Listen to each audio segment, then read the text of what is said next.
All right, guys, today I'm at one of the most legendary racetracks in the entire world, the Indianapolis Motor Speedway, to celebrate the 100th Indy 500 on May 29th. You don't have 100 races without some amazing moments. I had an opportunity to catch up with a lot of the drivers to hear about their favorite Indy 500 memories.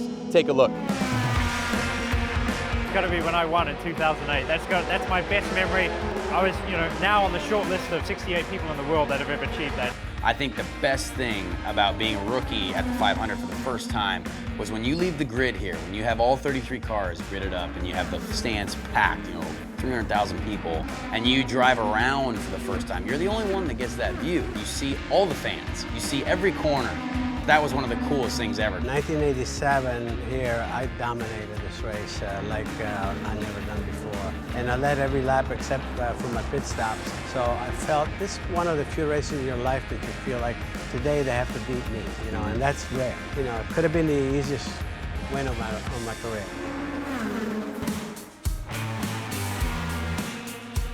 I am here with four-time champion, legend of the sport, Scott Dixon. In your career, what has enabled you to be one of the legends in the sport? I think it's always having an open mind.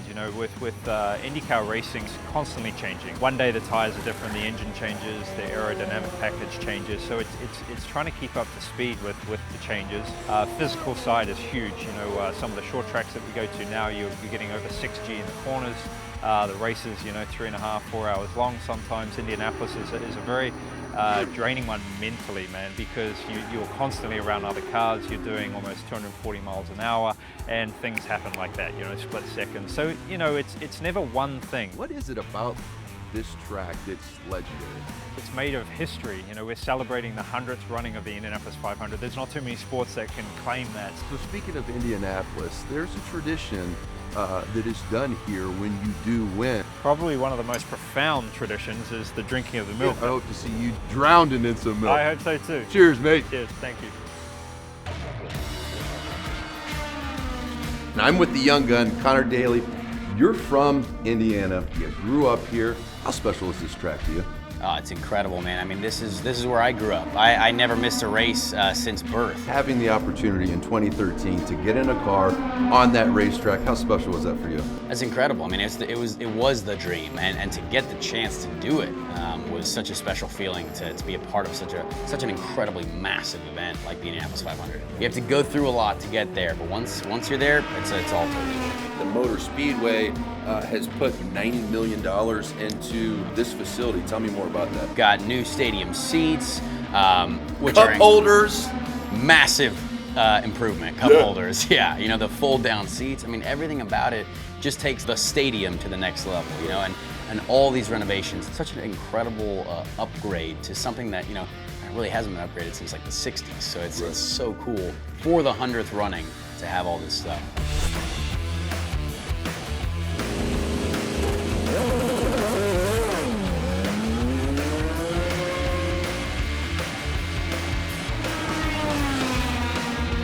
All right, guys, so I just got done with the racing legend. I had a ride along. We took 3 laps at the Indianapolis Motor Speedway. We hit about 170 miles an hour.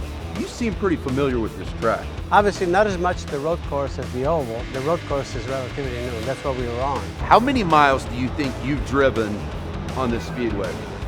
Between racing and testing, we've calculated it's over 100,000. What is your favorite Indianapolis 500 moment?